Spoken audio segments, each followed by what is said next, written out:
So one of my favorite things as a child, and now I partake it in my kids, is snacking. I love to snack. I love to snack. So I brought dietitian Jenna Waters back with us to talk about kids' snacks, but a healthy, better price point situation. So Jenna, thanks for being here. Thank you for having me, Rachel. So snacks are a big deal in our house. I think our kids live on snacks. As they're eating their meal, they're asking for a snack. Yeah, that's right. That's right, yes. And so we like to set kind of this healthy boundary with snacks because I think it keeps us as mamas sane too. Yeah, so when it comes to snacks, like time of snacks, what's your boundary for your kids? Yes, so I say one snack in between breakfast and lunch and one snack in between lunch and dinner. Okay. That doesn't mean that they have to have both of those, but no more than that. Okay. So I like to think of it too, when my kids are asking for snacks constantly, it makes me think, okay, how can I build their meals up a little bit more? And what are the things I need to be feeding them more of so that they're not truly hungry? Yeah, right? That's good. Yeah. Because I want our babies to have a healthy relationship with food. Yes. And so we're trying to instill those things, not just be the snack police. Yes, right? I love that. I love that. Yeah, because if they hear no all the time. Totally. Then that's not healthy. And then saying yes. Sure. Oh my gosh, yeah. My kids will have like Cliff Bars and like goldfish. I know. Double fisting. And I'm like, oh, jeez. Sure. Oh, and you waste a lot of money. I mean, mine are like, they half eat their stuff. Yes. I mean, it drives me nuts. It's just, but it's a thing. It's a big thing. That's such a good point though, Rachel, because I feel like even breaking things in half, right, and pairing it with something else that might fill them up is a great tool in and of itself. Yeah, and we were talking about like saving money with snacks, and you made a great point that, which I don't know, I'd never thought about it, but it's like, okay, yeah, sometimes you're gonna spend more a little bit on the front end to get them full versus going really cheap and it doesn't fill them up and they're gonna eat more of it. So that's a way to look at pricing too, you guys, when you're thinking about it. Absolutely, I call it the fill factor, right? And so I measure food based on that fill factor rather than always comparing price per ounce of things. Because like a bag of popcorn could be really cheap compared to something with higher protein. But they could eat half of the bag and then it's suddenly not cheaper. That's right, absolutely. So some great examples of that, particularly one thing I like to keep in mind too is hydration. Because so often we mistake like being thirsty for hunger. And so we keep these in the car. We always fill them up when we're about to go someplace. And we just encourage our babies to hydrate. So that's really important so that they can not mistake those things. And it's important for us to be hydrated too. That's right. So as far as on-the-go snacks, obviously individually packaged things across the board are going to be more expensive. So it may be worth investing in some reusable bags, like the stasher bags are really popular, even little sandwich baggies, just to throw things in, buy things in bulk and throw them in. Something that I think is interesting, like at Costco, they have the huge bag of trail mix, or the same exact thing, but in individual contents packages. And it's much more expensive to buy the individual package, right? Yeah. I buy some individual packages, but like things like veggie straws, you get like the massive thing. I do that, and I have sandwich bags, and I'll just fill it up. Or the goldfish, same thing. The goldfish I can do, and I just fill it up in a plastic bag. Yeah, such a great idea. So when we talk about this fill factor, I'm thinking about three things. I'm thinking about fiber, fat, and protein. So if you look on the back of a nutrition label and total those three numbers, your goal should be about 10. Okay. Right? And so if we're looking at, we really love these, like the little fruit strips. But if I look on the label of this, Rachel, it's like 4. It's a 4. And so my kids could probably plow through 5 of these. And so even if they're lower on the end of price point, as you mentioned, they're gonna be getting something, that's right. So something that's a little bit higher in protein, they could even pair it with another thing. So maybe like a little beef jerky on the go, these little chomp sticks, something like that would be good just to hit all of those components. Okay. We're big fans of like a Lara bar, but this too is gonna be a 4. Whereas if you buy the protein version of it, you're at least gonna get a little bit more of a fill factor. Okay.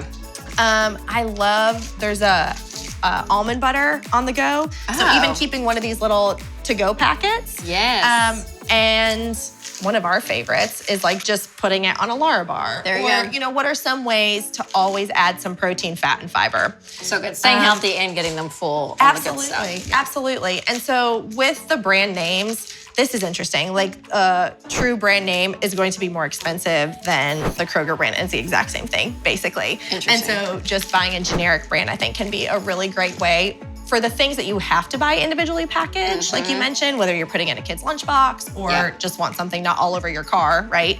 I think that's a good place to I love that. spend a little bit more, but making sure you have those 3 components. Yes, I love that. Yeah. And so then when we think about at-home snacks, we have a little bit more flexibility, right? One thing that can be really expensive is those, and my kids love those flip-top yogurts with all the fancy toppings. Yes. And so they can be like $1.50 per flip-top, but just buying a whole container of yogurt and then having like a little bar of things, maybe chocolate chips, nuts, coconut, some fruit, anything that you have. Clean out your fridge with possible toppings. Yes, and let them make their own.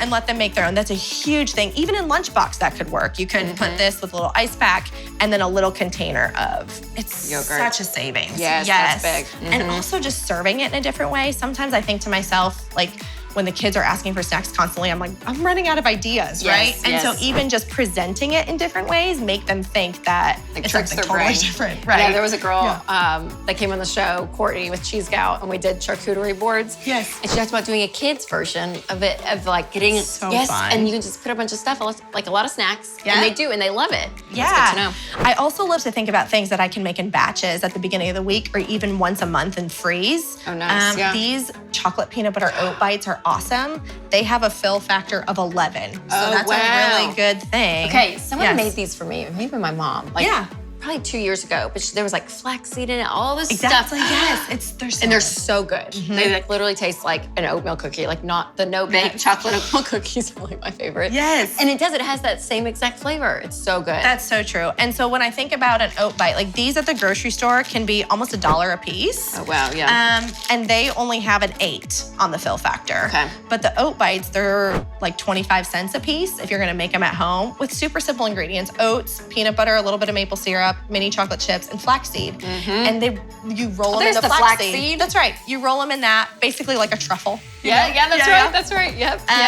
And so higher fill factor, $1/4 of the price. Okay. Can't beat it. Yeah. And so you could make, one recipe of that makes 12. You could easily double, triple the recipe, freeze them, and then your time is a little bit more efficient. So you can freeze these. You absolutely can. Okay. It's so delicious. Yeah. It's something the kids can help make too. So give them a job on the weekend. I love that. That's right. That's right. We're utilizing all of our resources. Okay, we'll make sure to link this recipe below in the description because it's just wonderful. It's so delicious.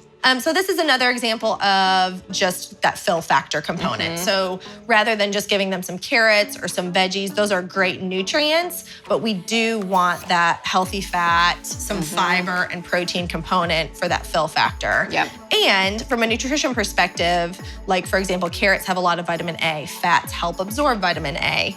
And so pairing those together is really wise on a lot of different fronts. That's good. So just hummus. Yeah, this is just like some carrots, hummus, guacamole, maybe even just picking one of those a week and putting them together. I'm one that like, I need to have my ideas all laid out, right? So I would just from a simplification perspective would recommend literally just write out 5 snack ideas simply. And then you don't have to think about it. Yeah, that's what's hard. Those times that I'm like, here you go, just take one of these. That's right. That's right. Absolutely. Absolutely. Yeah. You had a great tip about buying for the entire month, which I appreciate so much. Like, 12 times a year we can do this. That's right. Saves brain space for sure.